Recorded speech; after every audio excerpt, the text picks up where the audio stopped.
각설하고 220페이지 유치권이라고 되어 있습니다. 이제 이건 담보물권을 말합니다. 자, 우리 인문서에는 없는 내용들을 몇 가지 좀 미리 보실 게 있습니다. 책 찾지 마시고요. 책에는 없더라고요. 유치권과 저당권의 내용만 딱 있고. 자, 담보물권이라고 되어 있는데 일단 담보라는 게 뭔지를 기억을 하셔야 됩니다. 이 담보라는 건 채권 우선 변제 확보를 줄여서 담보라고 합니다.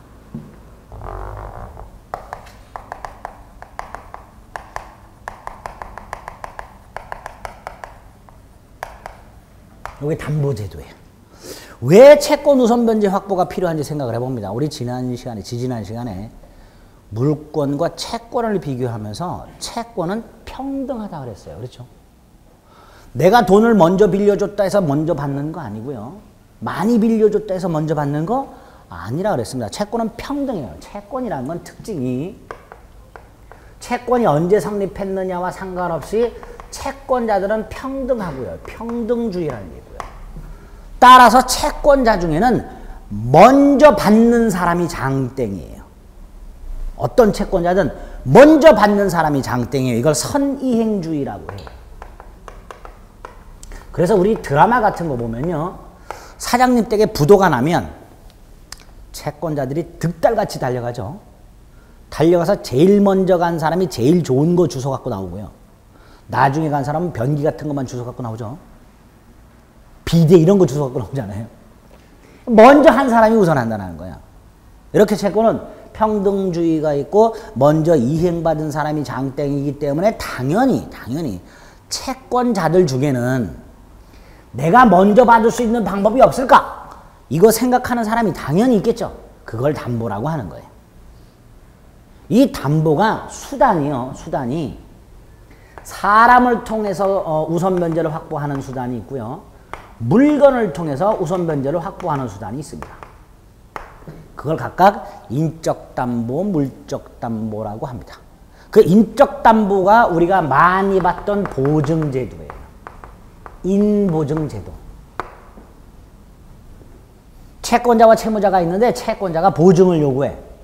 이럴 때 채무자가 친구를 데려다가 채권자와 친구 사이에 무슨 계약을 해요? 보증계약. 어떻게? 채무자가 돈을 못 갚으면 보증인이 대신 갚는다. 만약에 이렇게 보증계약을 체결했을 때 채권자는 채무자가 돈을 못 갚는다. 다른 채권자들은 발을 동동 구르지만 이 채권자는 고민할 필요가 없어요. 누구한테 가면 돼? 보증인한테 가서 받을 수 있는 거예요. 그러니까 일반 채권자들은 못 받을 가능성이 크지만 이 채권자는 누구한테 돌려받을 수 있으니까? 보증인으로부터 받을 수 있으니까 담보가 되더란 말이죠. 그걸 인적 담보라고 합니다. 보증제도를. 반면에 물적 담보는요. 채무자나 제3자가 물건을 담보로 제공해요. 이거를 담보로 제공해. 그럼 채권자는요. 요 물건을 지배를 해요. 지배. 근데 지배라는 게 우리 사용수익 처분이라고 그랬죠.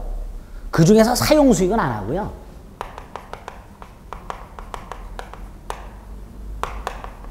요건 안 하고 처분과 관련해서 그 가치 요거만을 지배한다 그래요. 처분 가치만을 지배해. 이 처분 가치만을 지배한다는 건 채권자가 나중에 얘가 돈을 안 갚으면 요 물건을 경매해서 요 경매 대가로부터 다른 채권자, 즉 후순위 채권자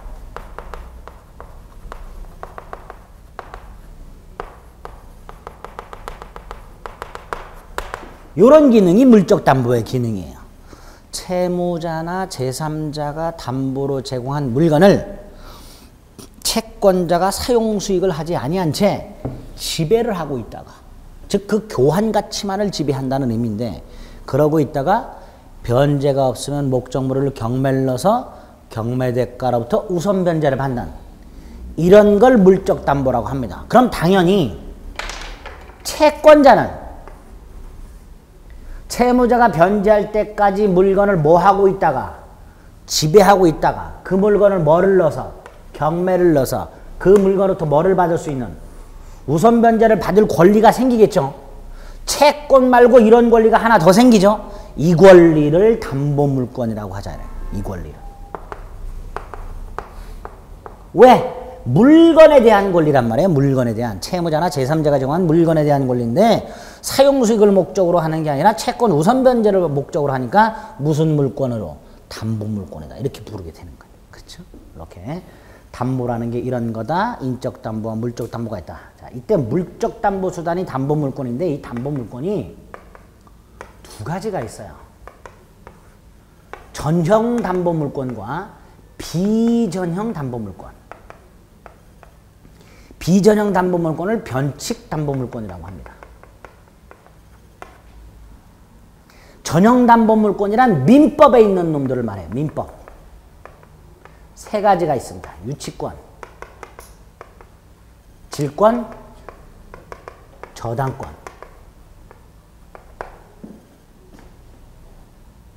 반면에 비전형 담보가 또 세 개가 있어요. 가등기 담보권, 가등기란 말은 들어봤죠? 물권법 총론에서. 양도담보권, 이것도 들어봤죠? 동산양도담보권 기억나세요? 돼지 100마리? 예? 그 다음에 매도담보권. 이건 처음 들어보실 거예요. 이런 세 가지 형태의 비전형 변칙담보가 있습니다. 그 중에 저 전형담보 세 가지는 민법이 규율하고요. 요거는 가등기 담보 등에 관한 법률이 있어요.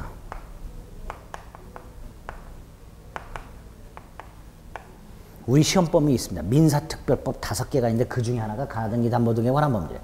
그 가등기 담보 등에 관한 법률에 의해서 규율되는 게 비전형 담보, 변칙 담보 이렇게 부릅니다. 이 두 가지는 약간 그 규율하는 형태가 달라요. 전형 담보는요, 말 그대로 담보물권의 전형적인 형태야. 즉 이거예요. 목적물을 지배하다가 변제가 없으면 경매해서 경매대가로부터 뭐 우선 변제 이런 의미예요. 반면에 요거는요, 채무자가 돈을 갚지 않으면 소유권을 가져가 버려요. 가등기 담보법 따위 터잡은 이 가등기 담보권, 양도 담보권, 매도 담보권은 채무자가 돈을 갚지 않으면 목적물을 경매해서 경매대가로 우선 변제를 받는 게 아니라 아예 채권자가 뭐를 가져가는? 소유권을 가져가는 형태가 돼버려요. 이건 문제가 좀 많이 생기겠죠. 어떤 문제가 생길까요? 1억 빌려주고 3억짜리 물건을 잡아놨다가 돈을 안 갚으면 3억짜리를 가져간단 말이에요, 채권자가. 다시 말해서 채권자는 채무자가 돈을 안 갚을 때가 더 좋아. 폭리를 취할 수 있으니까. 그렇죠? 그래서 이게 문제가 굉장히 많이 생기고, 그러다 보니까 가등기 담보법을 만들어서 채권자가 폭리를 취할 수 있는 길을 차단하고 있습니다. 그래서 가등기 담보법이 중요한 의미를 갖게 됩니다. 어쨌든 이런 전형 담보제도와 비전형 담보제도, 전형 담보물권과 비전형 담보물권 두 가지 형태가 있는데 민법에서 일단 물권 파트에서는 요걸 보게 됩니다. 그 중에 요건 빠지고요. 유치권하고 저당권만이 우리 시험법이라고 그랬고, 질권이 뭔지는 말씀드렸죠? 그냥 간단하게 생각하시고 그랬어요. 전당 포주인이 전당 목적물에 대해서 갖는 권리. 그렇게 됐죠? 네.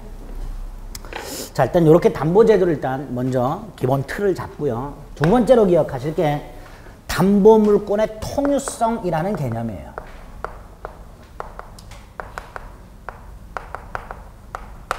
담보물권의 통유성이란 이 담보물권이 공통적으로 가지고 있는 성질이란 뜻입니다.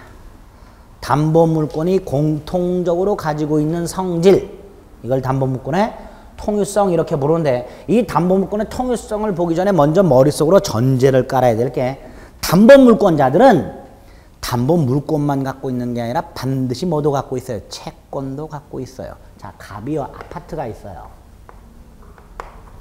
은행으로부터 담보대출을 받아요. 최근 문제가 심각한 주택담보대출. 당연히 갑은 아파트를 담보로 제공하죠. 자, 은행은 갑에게 대출을 해줬으니까 뭘 갖고 있어요? 채권을 갖고 있고요. 아파트를 담보로 갖고 여기다 뭘 설정을 해요? 보통 어떤 권리를 설정하죠? 아파트에다가 저당권 들어보셨죠? 저당권. 저당권이라는 권리 처음 들어보신 분 태어나서 설마 대한민국에 사시면서 저당권이라는 거 신문이나 이런 데서 한 번이라도 안 보신 분은 없겠죠. 저당권을 설정을 하게 돼요. 그럴 때 이 은행이 갖는 이 저당권은 요 아파트라는 물건에 대한 담보 물권이고요. 그 다음에 은행은 또 갑에 대해서 뭘 갖고 있어요? 채권을 갖고 있는데 이 채권은 일반 채권과는 달리 저당권 같은 담보 물권에 의하여 우선 변제가 확보가 되어 있는 채권이죠. 그렇죠? 그래서 이 채권을 일반 채권과 구별하여 담보 물권에 의해서 우선 변제가 확보가 되어 있다라는 의미에서 피담보 채권이라고 불러요. 뭐라고 부른다고요? 피담보 채권. 담보 물권에 의해서 우선 변제가 확보가 된 채권이란 뜻입니다. 당연히 요 담보 물권과 피담보 채권이 일정한 관계가 있겠죠. 어떤 관계? 이게 목적이고 이게 뭐가 되는 거예요? 수단. 요게 목적이고 요게 뭐가 된다고요? 수단. 그런 관계가 있어요. 결국 피담보 채권과 담보 물권은 뗄래야 뗄 수 없는 관계가 성립하게 됩니다. 그렇죠? 그게 담보 물권의 통유성이에요. 담보 물권과 뭐의 관계? 피담보 채권과의 관계. 네 가지가 보통 있다라고 합니다. 부종성, 수반성, 불가분성, 물상 대위성. 성부자예요. 그렇죠? 성이 네 개야. 부종성, 수반성, 불가분성, 물상 대위성.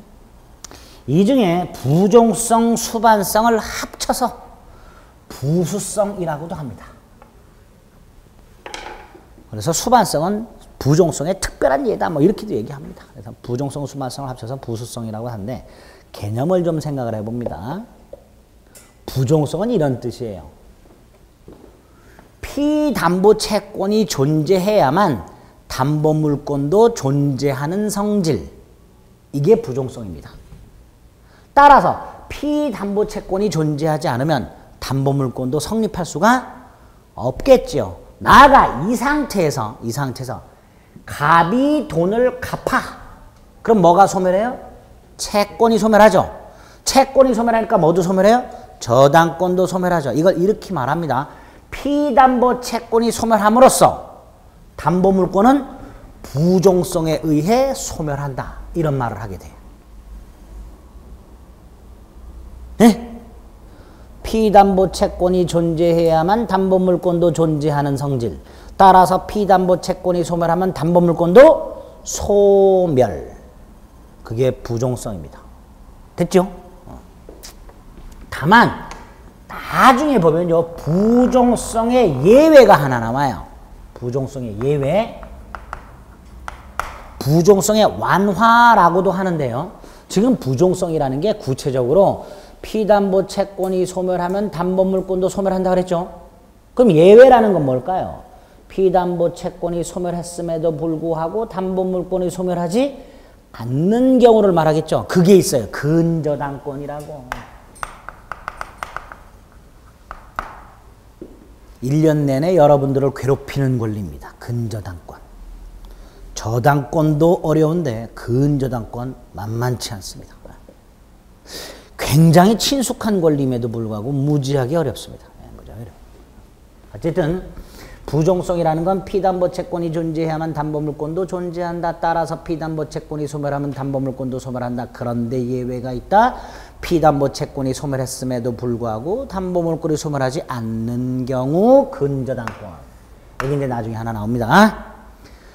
두 번째로 수반성이란 함께 이전되는 성질을 말합니다. 즉 은행이 채권을 팔면 채권만 파는 게 아니라 뭐도 팔린다? 저당권도 함께. 그래서 수반성이란 피담보 채권이 누군가에게로 이전이 되면 담보 물권도 함께 이전되는 성질을 수반성이라고 부르게 됩니다. 결국 이 두 놈은 피담보 채권과 담보 물권은 운명을 같이 하는 성질이라고 말할 수 있죠. 그래서 피담보 채권과 담보물권은 운명을 같이 한다 라는 아주 멋있는 표현도 교재에 나옵니다. 운명을 같이 한대. 너는 내 운명 뭐 이런 거죠. 네. 그래서 부종성 수반성 개념이 있습니다. 세 번째로 불가분성은 이런 거예요. 예를 들어서요. 1억을 빌렸어요. 1억을 빌리고 저당권을 설정했습니다. 저당권은 아파트, 갑이 소유하는 아파트 전체 저당권의 효력이 미치겠죠.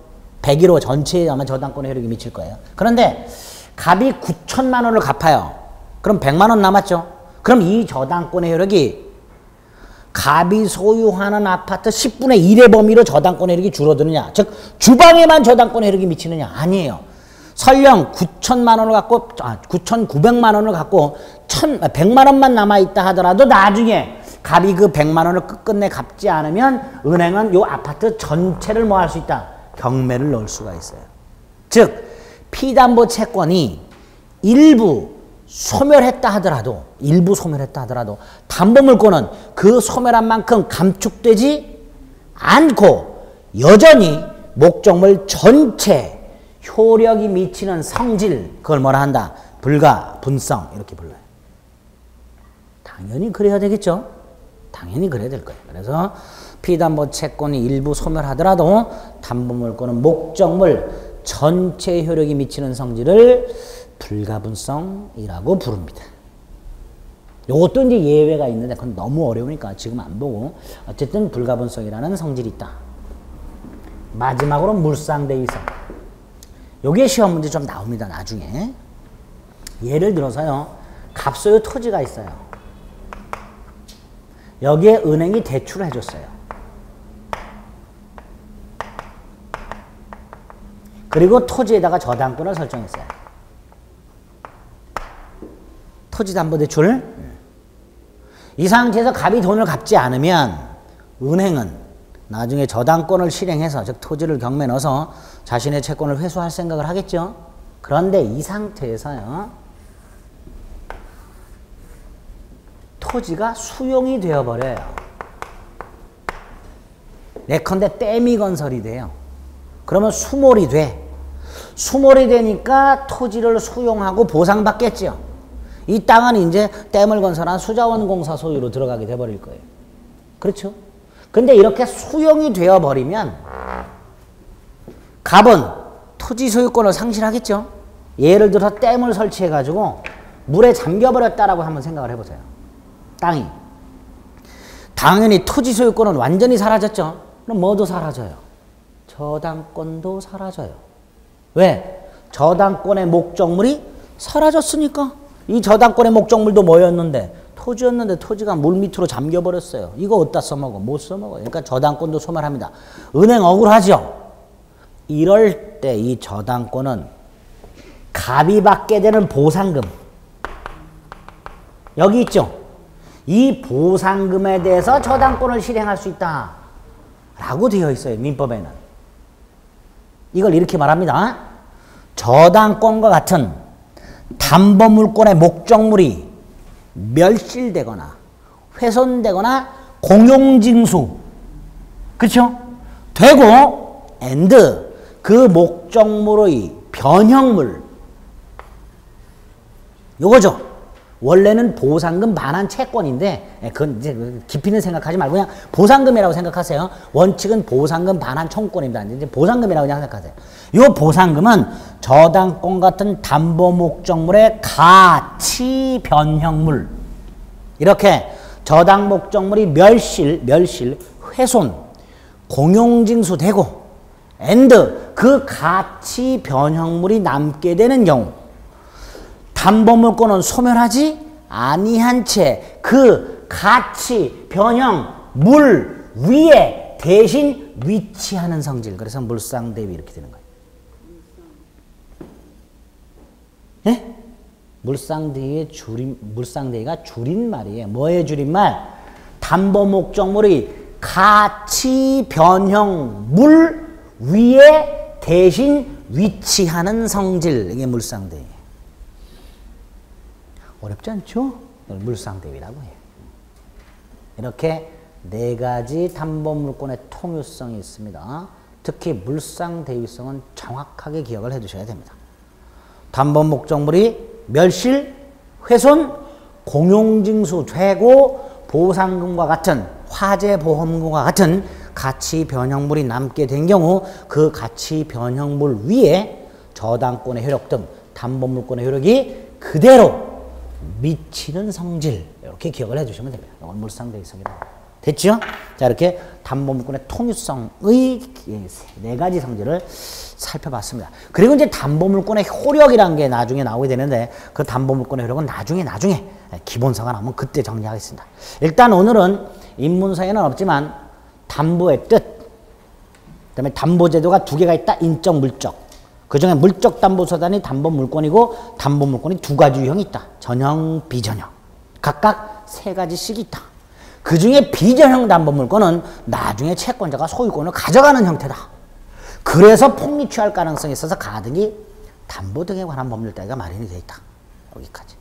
그리고 담보물권의 통일성이라고 담보물권과 담보물권에 의해서 우선 변제가 확보되어 있는 피담보 채권과의 일정한 관련성이 있는데 그게 네 가지가 있다. 부정성, 수반성, 불가분성, 물상, 태위성.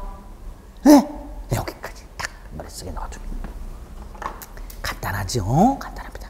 자, 그럼 이제 이런 걸 기본으로 해서 유치권을 보겠습니다. 유치권. 재밌지요? 자, 민법은 재밌어요.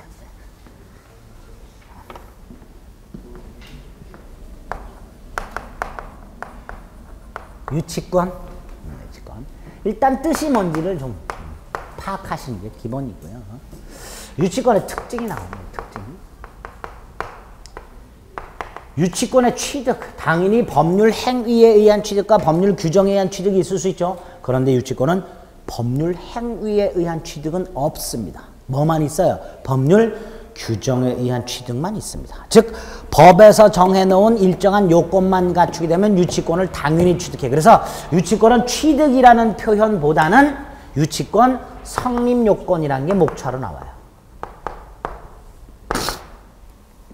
자, 머릿속으로 박으세요. 유치권은 계약과 같은 법률 행위로 취득하는 경우가 있다 없다? 없다. 없다. 법에서 정해져 있는 일정한 요건을 갖추게 되면 취득하는 법정 담보물권. 무슨 담보물권? 법정 담보물권. 아까 저당권은 보세요. 갑이 아파트를 가지고서 은행에 담보로 제공하고 돈을 빌리면서 은행과 저당권 설정 계약을 합니다. 그렇죠? 그러니까 저당권은 계약을 통해서 취득하죠. 그래서 저당권은 대부분 계약을 통해서 취득한다. 그래서 약정 담보물권이에요. 계약을 통해서 취득하는 담보물권을 뭐라고 부르고? 약정 담보물권이라고 부르고, 법에서 정해진 요건을 갖췄을 때 취득하는 담보물권을 법정 담보물권이라고 하는데 유치권이 바로 전형적인 법정 담보물권입니다. 그래서 유치권은 취득보다는 성립 요건이라는 표현을 씁니다. 이렇게 취득한 유치권의 효력이 나오는데 유치권의 효력인 건 유치권자의 권리와 의무예요. 권리와 의무. 마지막으로 유치권 소멸, 사유와 효과 이런 게 나오게 됩니다. 이게 이제 유치권의 기본적인 목차고 유치권의 내용이 됩니다. 자, 먼저 유치권의 의의를 좀 생각해 봅니다. 법적으로는 유치권은 이렇게 말을 해요. 타인, 물건 또는 유가증권을 점유하는 자가 그 물건 또는 유가증권에 관하여 생긴 채권이 변직에 있을 때 그 변제를 받을 때까지 물건 또는 유가증권을 점유할 권리가 있다. 이게 유치권입니다. 이때 유치라는 개념을 먼저, 유치라는 것은요, 어떤 물건을 점유하면서 반환을 거절하는 것을 유치라고 해요. 누가 죄를 져갖고 경찰서 유치장에 갇혀 있어. 가족이 가서 우리 남편 돌려주세요. 그럼 돌려줘요? 안 돌려주죠. 다음날 설렁탕 먹여서 내보내잖아요. 안 돌려줘요. 예? 그게 유치장이에요. 유치의 뜻이 그런 거예요. 뭘 점유하고 반환을 거절하는 것을 유치라고 합니다. 자, 어떤 경우가 있는지 한번 생각을 해봅니다. 지나가고 있는데 개가 한 마리 있어. 아까도 전철에서 내려서 오다가 개를 하나 봤는데 주위에서 잘 볼 수 없는 그 왜 북극 썰매개 있죠. 사모예든가 허연 거. 오, 이만한 놈이 귀엽더라고요. 썰매개는 대한민국에서 기르면 안 돼요. 질주 본능이 있어갖고 집안만 가둬두면 스트레스 받았고 일찍 죽는데 달리고 싶은 본능이 있어. 시베리안 허스키나 사모예드 이런 놈들이 그렇죠. 제가 개를 되게 좋아해요. 개를 되게 좋아하는데 와이프가 되게 싫어해. 동물을 싫어해 일단 와이프가. 그래서 개를 못 길러. 그래서 저는 개고기도 안 먹습니다. 입에도 안 돼. 뭐 얘기하다가 개. 지나가다가 개가 있어. 어우 귀여워. 그래서 만지작만지작하다가 물렸어. 치료비 받아야 되죠. 받을 때까지 개를 유치할 수가 있어. 치료를 받을 때까지. 이런 게 유치권이에요. 어떤 물건인데 그 물건에 관해서 채권이 하나 생겼어. 당연히 그 물건 소유자한테 그 돈 돌려받아야 되겠죠. 돌려받을 때까지 그 물건을 점유하면서 반환을 거절하는 권리를 유치권이라고 합니다. 자, 이거 전당포 주인이 전당 목적물에 대해서 갖는 권리하고 비슷하지요. 전당포 주인은 어때요? 목적물을 점유하면서 돈 갚을 때까지 반환을 거절하지요. 그러니까 유치권과 전당포 주인이 갖는 질권은 공통점이 돈 받을 때까지 점유하면서 반환을 거절한다는 공통점이 있는데 질권은 계약을 통해 생기는 거고 전당포에 가서 또 물건 맡기면서 돈 빌리잖아요. 계약하잖아요. 유치권은 법정담보물권이고 질권은 동산의 하나고 유치권은 부동산도 포함되고 차이가 좀 있어요. 차이가 좀 있습니다. 어쨌든 유치권은 이렇게 물건에 관해서 어떤 채권이 생겼을 때 그 채권을 돌려받을 때까지 물건을 유치할 권리를 유치권이라고 하게 됩니다. 목적물에 대해서 내가 비용을 지출했어. 비용 받을 때까지 유치. 친구 자동차를 타고 다니다가 고장나서 고쳤어. 내 돈으로. 나중에 친구한테 비용 돌려받아야 되죠. 돌려받을 때까지 비용 안 줘.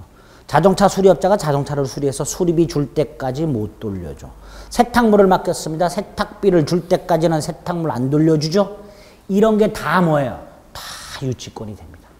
세탁소지는 세탁비를 받을 때까지 세탁물의 반환을 거절할 것이고 자동차 수리하시는 분은 자동차 수리비를 받을 때까지 자동차 반환을 거절할 것이고 건물 공사하는 건축업자는 공사비를 받을 때까지 건물을 유치하면서 반환을 거절할 것이고 지나가다 개한테 물렸다 개 주인한테 손해배상을 받을 때까지 개를 유치할 것이고 길을 가다가 벽돌을 맞았다 벽돌 주인한테 이 깽값 받을 때까지 벽돌 반환을 거절하게 될 거예요. 이런 것들이 다 뭐다? 다 유치권이다. 그래서 유치권의 개념이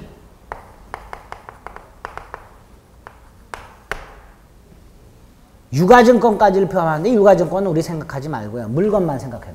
타인 물건을 점유를 하고 있는데 이 점유한 자에게 채권이 있어요. 근데 이 채권이 이 물건 때문에 생긴 채권이야. 물건에 관하여 생긴 채권 이렇게 돼요. 이 채권인데 이 채권이 변제기가 됐어요. 받아야 되죠? 받을 때까지 뭐 하는 거? 유치. 그걸 유치권이라고 합니다. 간단하지요? 간단해요, 뜻 자체는. 자, 어떤 특징이 있을까? 법정담보물권이라고 그랬습니다. 2번. 법정담보물권이므로 설정계약 따위가 필요 없다. 두 번째, 담보물권이니까 통유성 4가지. 부종성, 수반성, 불가분성, 물상대위성 4가지가 있어야 되죠. 그런데 얘는 물상대위성이 없어요. 왜 없는지 생각을 해보겠습니다. 유치권은요. 유치하는 목적물이 경매가 되었다. 다른 권리는 다 소멸하는데 유치권은 소멸하지 않습니다. 이유는 유치권자는 경매대가로부터 채권을 배당을 받지를 못해요. 다시 말해서 유치권은 우선변제권이라는 게 없어요. 아예. 유치권의 개념 자체는 내 거 받을 때까지 반거절하는 거예요. 이게 유치권의 본질이에요. 그 목적물을 경매에서 우선변제를 받는 게 본질이 아니고요. 경매가 되든 누구한테 소유권이 넘어가든 그런 건 상관없어. 이 물건이 누구 수중에 있어요? 유치권자 수중에 있어요. 그러니까 나는 누구든지 나한테 돈 갚기만 하면 준다 말이에요.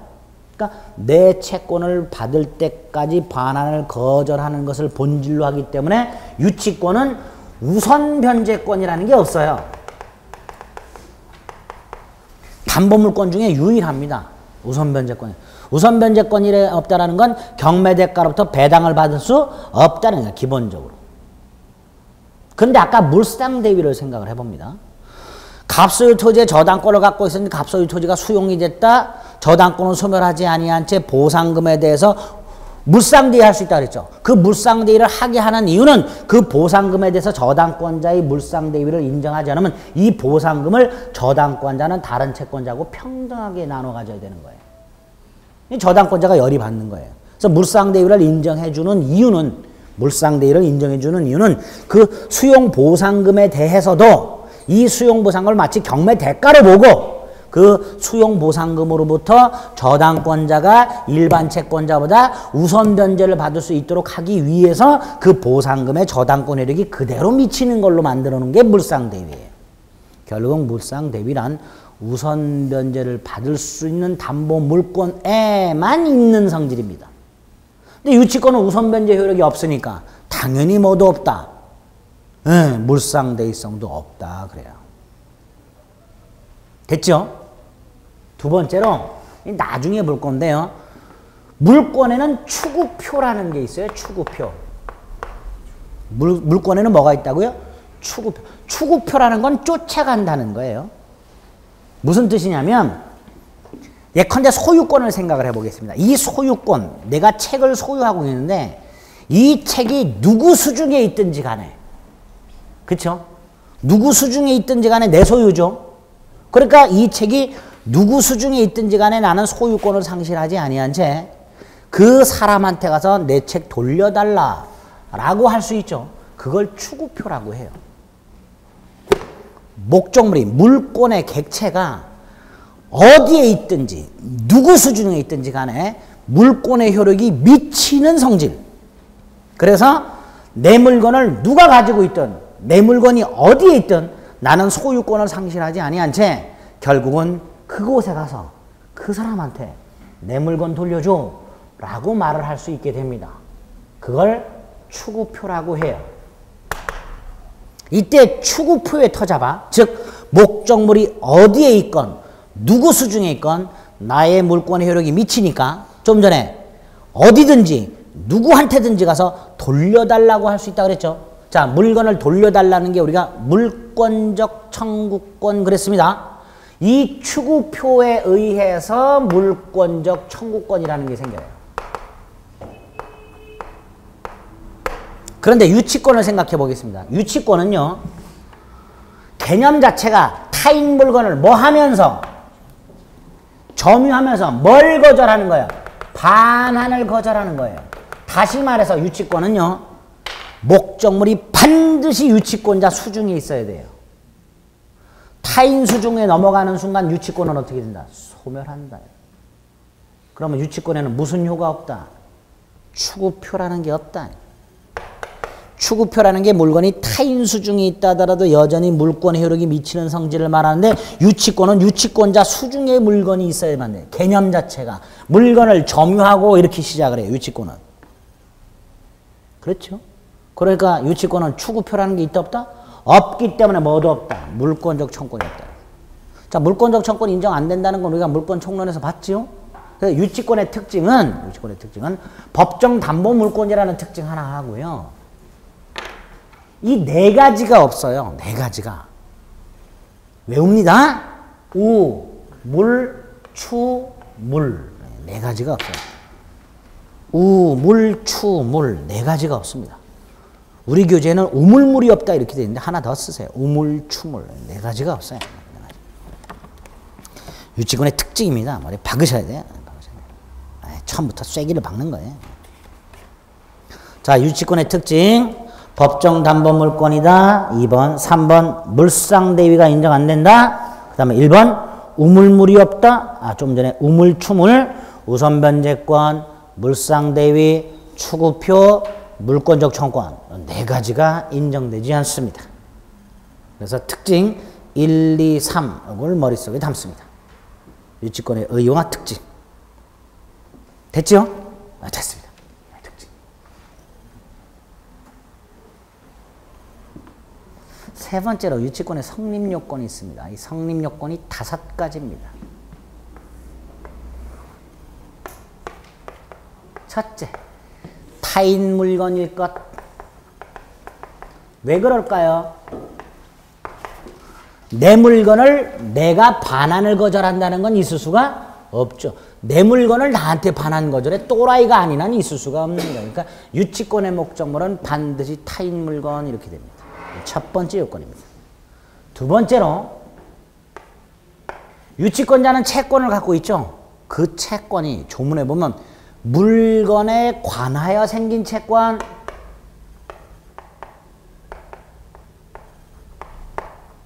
채권이 무슨 채권? 물건에 관하여 생긴 채권. 조금 쉽게 말하면 그 물건 때문에 생긴 채권이라고 생각하시면 돼요. 물건 때문에. 아까 물건에 지출한 세탁비, 물건에 지출한 자동차 수리비, 건물에 지출한 건축비, 개한테 물린 손해배상, 에? 이런 것들이 다 그 물건, 세탁물, 자동차, 건물, 개 때문에 생겼죠. 이게 물건에 관하여 생긴 채권이고요. 이걸 학자들이 결련성이라고 얘기를 해요. 법적으로 결련성이란 관련성보다도 좀 더 밀접할 때 결련성이라는 말을 씁니다. 밀접한 관련성을 뭐라고 한다? 결련성. 물건에 관하여 생긴 채권일 것, 즉 물건 때문에 생긴 채권일 것, 그걸 뭐라 한다? 물건과 채권과의 결련성, 결련관계 이렇게 부릅니다. 이게 두 번째 요건이고요. 세 번째로 요 채권이 변제기여야 돼. 변제기. 채권이 뭐여야 된다고요? 변제기여야 돼. 변제기. 돈 갚을 날짜가 돼야 돼요. 네 번째로 당연히 유치권자가 물건을 뭐 하고 있어야 돼요? 점유. 점유. 그렇죠? 마지막이요. 당사자 간에 채권자와 채무자 사이에 유치권 성립을 배제시키는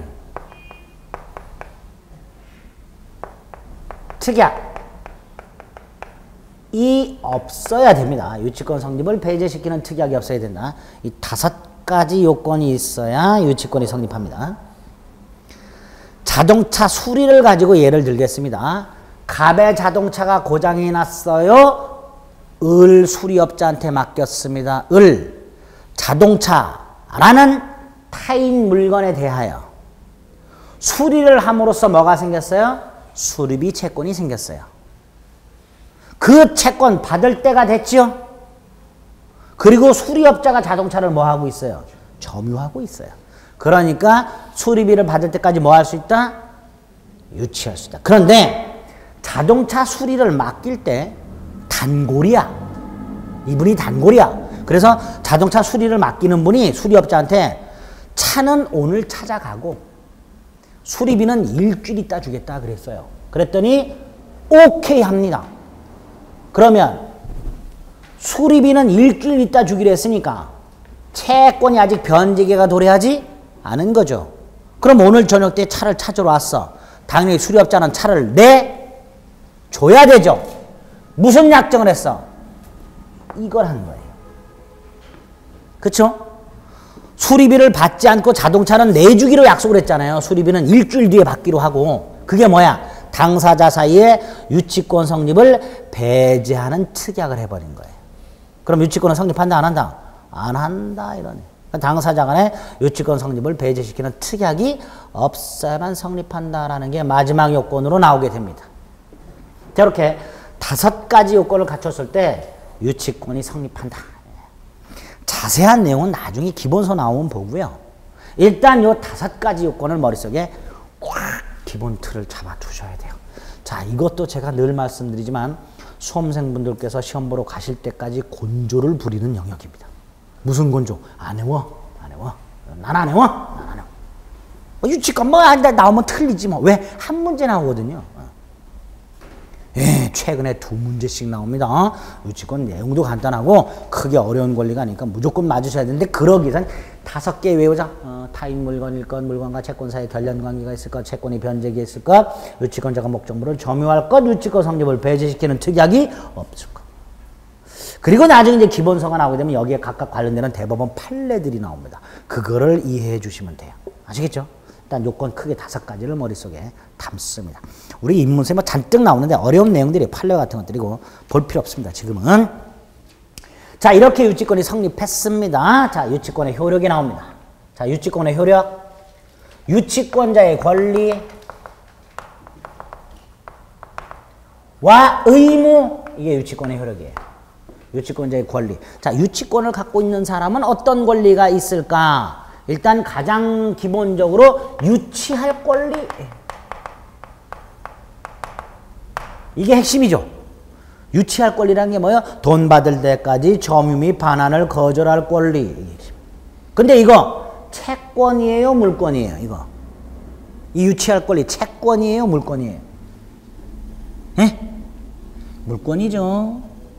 수리비 채권과는 별개잖아요. 수리비를 받을 때까지 물건 못 줘 하는 권리니까 물권이에요. 물권. 물권이니까 절대성 있죠. 누구에 대하여도 주장할 수 있다 이렇게 돼요. 그래서 만약에 목적물이 특히 건물 같은 것들은요. 건물 공사업자가 공사비를 못 받아서 건물을 유치하고 있어. 이 상태에서 건물이 경매되는 경우가 많아요. 경매가 됐다 하더라도 유치권을 소멸한다 안 한다? 안 한다. 그래서 유치권자는 누구에게? 경락받은 사람에게 뭘 주장할 수 있다? 유치권 주장할 수 있다. 나중에 여러분들이 중개사 자격증을 따고 난 다음에 경매 대리 하시는 분들도 많아요. 많을 때 가장 조심해야 될 거. 건물 특히 경매됐을 때 가장 조심해야 될 권리가 뭐예요? 유치권과 법정지상권 성립 여부예요. 그거 조심하셔야 돼요. 나중에 합니다. 나중에 하는데 시험 보고 나시면 이제 또 하게 돼요. 붙고 나시면. 근데 어쨌든 유치할 권리 누구에 대해서도 주장할 수 있다. 심지어 누구에게도 목적물을 경락받은 경락인에게도 유치권을 주장할 수 있다. 네? 그래서 목적물을 경락받았을 때 그 목적물에 존재하고 있는 임차인이라든가 유치권자를 명도하는 게 굉장히 중요해집니다. 얼마나 최소한도의 비용으로 임차인이나 유치권자를 내보내는가 이게 경매의 승패를 가름하는 경우가 많아요. 건물 같은 경우에는. 어쨌든 유치할 권리가 기본적으로 있습니다. 두 번째로요. 유치권자가 목적물을 경매할 수가 있어요. 근데 유치권자는 경매 대가로부터 우선 변제를 받아요? 못 받아요? 못 받죠. 근데 경매권은 있어요. 원래 목적물에 대한 경매권이라는 건 저당권자처럼 목적물을 경매에 넣어서 경매 대가로부터 뭐를 받기 위해서? 우선 변제를 받기 위해서 경매권을 인정해 주는 건데 이놈의 유치권은 우선 변제를 받을 수 있는 권리가 없음에도 불구하고 목적물을 경매할 수 있도록 조문이 만들어놨어요. 그리고 이렇게 만들었어. 유치권자는 채권의 변제를 받기 위해서 목적물을 경매할 수 있다. 이렇게 해놨어요. 조문을. 그럼 그 조문을 깜빡 잘못 이해하면 유치권자는 자신의 채권을 경매 대가로부터 우선 변제를 받기 위해서 경매할 수 있다 라고 오해할 소지가 있어요. 조문 자체가. 예? 잘 안 받아들이시는 표정이야. 지금 여기부터는 벌써. 뭐야 그게 이런 표정이세요? 우리 민법이 골 때리게 우선 변제권이 없는데도 목적물을 뭐 할 수 있도록 해놨다? 경매할 수 있도록 해놨습니다. 그럼 이 유치권자에게 인정되는 이 경매권이라는 건 저당권자처럼 목적물 경매 대가로부터 우선 변제를 받기 위한 경매권이 아니지요. 그럼 이 경매권을 뭐라고 의미하는가? 채무자 염장 지르는 거예요. 그냥 팔아버리기 위한 경매권. 이거를 환가를 위한 경매라고 해요. 무슨 경매? 환가를 위한 경매.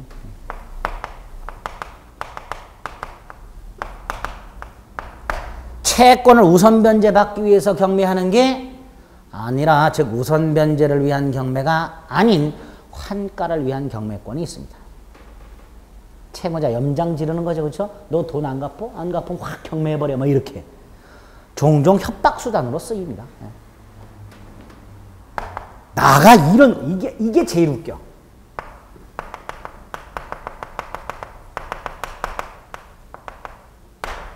간이변제 충당이라고 유치권자가 목적물의 소유권을 가져감으로써 채권 변제에 충당하는 경우가 생겨요.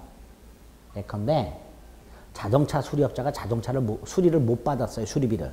찾아가지도 않아. 그럼 뭐 천년만년 기다릴 수는 없죠. 그래서 아예 자동차 자체에 대한 소유권을 가져갈 수 있는 게 간이변제 충당. 즉 유치하고 있던 목적물로 채권 변제에 충당할 수 있는 게 간이변제 충당이에요. 유치권에만 있어요. 근데 이 간이변제 충당이 간이라고 되어 있으니까 굉장히 간편하겠죠. 안 간편해요.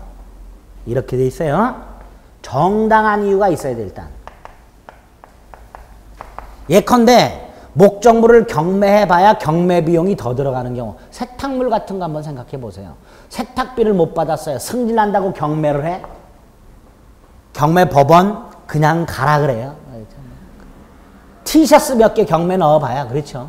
그러니까 그런 게 정당한 이유예요. 경매해봐야 경매 대가가 얼마 안 나오고 이런 것들. 자, 정당한 이유가 일단 있어야 되고요. 두 번째로요. 목적물이 평가를 받아요. 감정인 평가. 얼마다. 그리고 법원에 청구를 해요. 법원에다가 판사님 채무자가 돈을 안 갚아요. 이 목적물 유치하기도 지쳤습니다. 목적물 자체의 변제로 충당을 할게요. 라고 어디에 청구? 법원에 청구. 그리고 마지막으로 미리 채무자에게 알려야 돼요. 간이해요? 이름은 간이변제 충당인데 간이해요? 간이라는 게 뭐예요? 간편하고 쉽다라는 거죠. 간편하고 쉬워요? 으이, 뭐가 간편하고 쉬워요. 경매 절차만 생략이 되어 있을 뿐. 그렇죠? 근데 이거를 간이변제 충당이라고 불러요. 유치권에만 있는 권리입니다. 정당한 이유가 있을 때 감정인의 평가를 거쳐서 목적물 자체를 채권 변제에 충당할 수 있다 그러면 안 되고 채권 변제에 충당할 것을 법원에 청구할 수 있다. 그리고 미리 채무자에게 통지하라. 이걸 간이변제 충당이라고 합니다. 간이변제 충당. 세 번째로요. 과실수취권이라는 게 있습니다. 그런데 유치권자는 채무자의 승낙 없이는 유치물을 사용하거나 빌려주거나 담보로 제공하거나 이런 걸 할 수가 없어요. 없도록 되어 있어요. 이게 의무예요. 이게 유치권자의 의무예요. 의무. 유치권자의 의무. 채무자의 승낙이 없이는 유치물을 사용하거나 대여하거나 담보 제공할 수 없다. 그럼 뒤집으면 채무자가 승낙을 하면 할 수 있다. 이렇게 되겠죠? 그렇죠? 자, 이런 경우를 한번 생각해 볼게요. 갑의 말이 있었는데요. 을의 농작물을 훼손한 사건이 있었어요. 이 말이. 어찌어찌 말에 고삐가 풀려가지고 갑의 말이 을의 농작물을 훼손했어요. 그래서 을이 갑에 대해서 이 훼손한 농작물만큼 요 을이 손해배상 채권이 생겼어요. 이 손해배상 채권, 말 때문에 생긴 채권이죠. 그러니까 을은 갑으로부터 손해배상을 받을 때까지 말을 뭐 할 수 있어요? 유치. 이때 을이 말을 유치하면서 타고 돌아다닐 수 있어요? 없어요? 말 타고 돌아다닐 수 있어요? 없어요? 없어요. 이 말을 동네 관광원 관광객에게 빌려주고 차임 받을 수 있어요? 없어요? 없어요. 채무자 승낙 없이는. 그럼 반대로 을이 갑한테 손해를 배상하라 그랬더니 갑이 야, 나 돈이 없다. 대신 마을에 오는 관광객들에게 말을 빌려주고 그 차임으로 손해배상에 충당하라 라고 채무자가 승낙을 했어. 그럼 할 수 있죠? 그럼 할 수 있다라는 거예요. 그럴 때는 을이 말을 빌려주고 차임을 받을 수 있어. 이때 그 차임이 바로 요거예요. 그 차임이. 말을 빌려주고 받는 돈이 뭐가 된다고요? 이런 게 과실이 되는 거예요. 그럼 유치권자는 그냥 과실을 수취하는 게 아니라 채무자의 승낙을 받아서 유치물을 사용되어 담보 제공함으로써 생기는 이익이 있을 거 아니에요. 그 이익을 과실이라고 하고 이걸 수취하여 어디에? 채권 변제에 충당할 수 있게 됩니다. 이런 의미의 과실 수취권이 유치권자에게는 있어요. 이걸 묶어서 기억하시면 돼요. 유치권자는 채무자의 승낙을 받아 유치물을 사용되어 담보 제공할 수 있고 채무자의 승낙을 받아 유치물을 사용되어 담보 제공함으로써 발생한 이 이익을 수취하여 원본 및 이자에 충당할 수 있다. 이런 권리가 있게 됩니다. 세탁물 같은 경우도 세탁비를 안 줘 그러면 세탁물 맡긴 사람한테 전화해서 지난번에 양복 맡긴 거 2달이 됐는데 안 찾아가시는데 지금 세탁비가 밀렸다 이거 지금 양복 빌려다는 사람이 있는데 이 사람한테 빌려주고 세탁비 회수할 테니까 가져가시오 나중에. 사람이 오케이 하게 되면 빌려주고 돈 받고 물론 세탁비에 충당할 수 있는 거예요. 그런 거예요.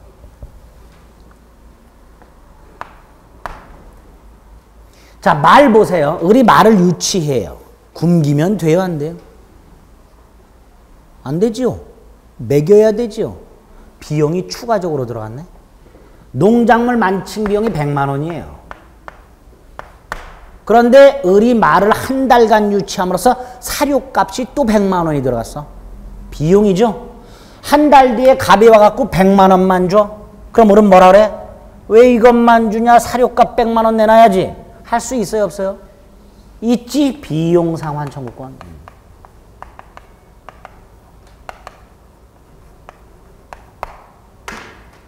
이때 갑이 100만 원만 갖고 왔다. 을은 이렇게 말할 수 있습니다. 이 100만 원만 갖고 났는데 말이 처먹은 사료값 100만 원 더 갖고 와. 100만 원 더 갖고 올 때까지 말 못 돌려줘. 할 수 있다 없다? 있다. 요 비용 상환 청구권에 떠잡아 또다시 뭐가 인정될 수 있다? 유치권이 추가적으로 또다시 인정될 수 있다. 그렇죠? 이런 것들이 유치권자의 권리예요. 그러니까 유치권자는 유치권을 갖고 이런 걸 할 수 있는 거예요. 자, 유치권의 효력이란 건 유치권자의 권리와 유치권자의 의무를 말하는데 권리가 일단 이런 게 있어요. 권리가. 의무는 2개가 있어요. 하나가 이거예요. 채무자의 승낙 없이는 유치물로 사용되어 담보 제공해서는 안 되는 의무가 있고 또 하나가 이 말을 보관할 때 조심조심 해야 돼요. 이걸 주의 의무라고 해요. 무슨 의무? 의무와 관해서 조심해야 된다 이런 뜻인데요. 민법상 주의 의무가 2개가 있어요. 자기 재산과 동일한 주의 의무,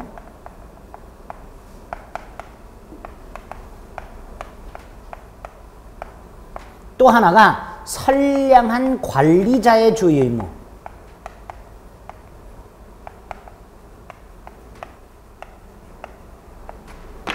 이걸 선관주의 의무라고도 합니다. 선량한 관리자의 주의 의무를 선관주의 의무. 자, 이 2가지 주시 주면 조심조심 다루라 이런 뜻이에요.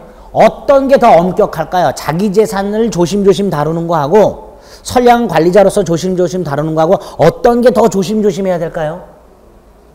이게 더 조심해야 되는 거예요. 이게. 자기 재산은 막 다루잖아요. 그렇죠? 그러니까 자기 재산과 같이 다루지 말고 이렇게 다루는 게 더 강력한 주의 의무예요. 이럴 때 유치권자에게는 요 선량한 관리자의 주의 의무가 있습니다. 쉽게 말하면요. 을도 말을 기르고 있어요. 그런데 갑의 말을 유치하고 있어요. 사료를 먹일 때 자기 말한테 먹이는 사료보다 더 좋은 거 먹여라 이런 거예요. 쉽게 말하면 그냥. 꼭 그런 건 아니니 이해하기 쉽게. 자기 재산과 동일한 주 의무가 아니라 무슨 주 의무가 있다고요? 선량한 관리자의 주 의무가 있게 됩니다. 이렇게 권리 5개, 의무 2개가 있게 됩니다. 간단하죠? 요게 유치권의 효력이에요. 이제 요걸 둘러싼 또 대법원 판례를 나중에 보시면 됩니다. 기본 틀만 잡는 거예요. 성립요건 5개, 권리 5개, 의무 2개. 됐죠? 마지막으로 유치권 소멸이라고 되어 있는데 소멸, 사유 중에서 아까 유치권자는 목적물을 점유해야 된다 그랬죠? 따라서 점유가 상실되면 유치권 소멸하겠죠? 또 하나가 이거. 의무를 위반한 경우, 유치권자가 채무자의 승낙을 받지 않고 유치물로 사용되어 담보 제공하거나 선량한 관리자의 주의 의무로 보관을 하지 않고 방치하거나. 그럼 유치권자가 의무를 위반했죠. 그러면 채무자는 유치권 소멸을 청구할 수 있습니다. 이때 유치권 소멸 청구란 유치권자의 동의나 승낙이 필요 없어요. 그냥 채무자가 만약에 유치권자가 만약에 이 말을 갑의 동의 없이 막 빌려주고 있더라. 그리고 차임을 받고 있더라. 그러면 갑은 가가지고 말 돌려줘. 이게 유치권 소멸 청구예요. 그럼 우리는 말을 돌려줘야 됩니다. 이게 의무 위반을 이유로 하는 유치권 소멸 청구 이렇게 됩니다. 하나만 더 기억을 합니다. 지금 두 가지 점유상실의 경우하고 의무 위반을 위한 유치권 소멸 청구인데 나중에 자세히 보면 되는데 하나만. 유치권 소멸 사유 중에 이런 게 있어요. 소멸 상당한 다른 담보 제공에 의한 유치권 소멸 청구가 있어요.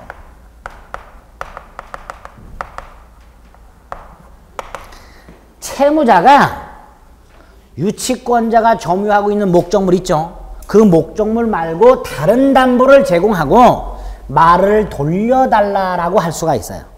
이게 상당한 다른 담보 제공에 한 유치권 소멸 청구입니다. 근데 요런 문제가 생겨요.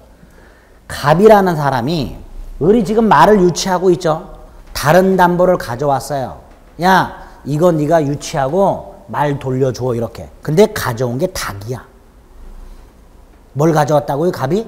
닭을 가져왔어. 이게 상당한 담보일까요? 아니에요.